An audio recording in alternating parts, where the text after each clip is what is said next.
चला तर मित्रमंडळींनो, तुमचं स्वागत आहे माझ्या कुकिंग ब्लॉगमध्ये। तर असं मानलं जातं की प्रत्येक सीझनमध्ये जे फळ येतं ना ते आपण खायलाच पाहिजे। तसं तर आता हे सीझन नाही राहिलाय की कोणत्याही सीझनमध्ये कोणतंही फळ आपल्याला पाहायला मिळतं। जसं मँगो आहे, मँगो आपल्याला 12ही महिने आता दिसत आहे, पण ज्या सीझनमध्ये असते ना त्याच सीझनमध्ये जे फळ असतं ते छान वाटतं आणि खायला त्याची चव सुद्धा असते। तर आता मी इथे अननस आणलेला आहे, दुपारची वेळ आहे, तर चला म्हणावं छान असं ज्यूस करते। तर लेकरं म्हणत होते की मम्मा आम्हाला ज्यूस नाही पाहिजे। तर प्रत्येकाच्या आवडीनिवडी वेगवेगळ्या, कोणाला ज्यूस पाहिजे असते तर कोणाला नाही। तर मी आता इथे ज्यूस न बनवता वेगळंच काहीतरी थोडं त्यांना खायला देणार आहे। तर कसं द्यायचं, काय टाकायचं, तर तुम्ही कुकिंग ब्लॉग पूर्ण बघा म्हणजे तुम्हाला कळेलच। तर आता इथे मी छान दोन्ही साईडनं कापून घेतलेलं आहे। आता जे जे छोटे छोटे डॉट डॉट आहेत ना ते आपण चावताना खाताना खूपच असे काटेशीर लागतात। तर त्यासाठी इथे ना बघा, चाकूने असं त्याला जे डॉट डॉट आहेत ना ते असं काढून घ्यायचे।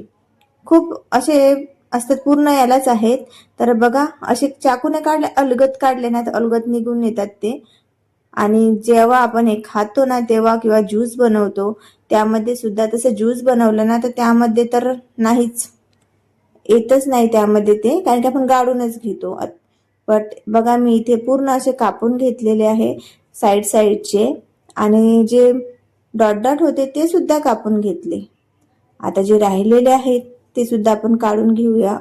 असं आपण काढलं ना तर लेकरांना सुद्धा खायला सोपं जातं। तर मित्रांनो, आज इथे मी काय करणार आहे, लेकरांना तसंच आवडतात खायला, पण तसं थोडंसं चटकमटक पाहिजेच असते। तर यामध्ये मी एक इन्ग्रेडियंट टाकणार आहे ज्यामुळे त्याची चव ना अप्रतिम अशी लागते। तर काय, तुम्हाला समोर कळेलच। तर इथे मी एकदम छोटे छोटे ना काप करून घेतले, जास्त जाडे सुद्धा नाही आणि जास्त बारीक सुद्धा नाही, मीडियम साईजचे आहे ना, जेवढे लेकरांना हातात पकडून खाता येणार एवढे असे मी करून घेतले। बघा किती छान दिसत आहेत ना। आता यावर काय करायचं, आपल्याला काळं मीठ घालायचं आहे। जे काळं मीठ किराणा स्टोअर तुम्हाला अवेलेबल होऊन जातं, तसंच काळं मीठ हे सर्वांच्याच घरी असतं जेणेकरून। तर बघा यावर ना थोडं काळं मीठ घालायचं। जर तुम्हाला आणखी जर चव चांगली पाहिजे असेल तर तुम्ही यामध्ये थोडंसं तिखट सुद्धा घालू शकता, पण छोटे लेकरं तिखट नाही खात, म्हणून जर आपण मोठ्यांसाठी जर बनवायचं म्हटलं ना तर थोडं तिखट टाकायचं यावर, खूप छान असं लागतं। आणि लेकरांना हे मी असंच सर्व करणार आहे, खायला देणार आहे, जे लेकरं आवडीने खातात आणि फळ हे त्यांच्या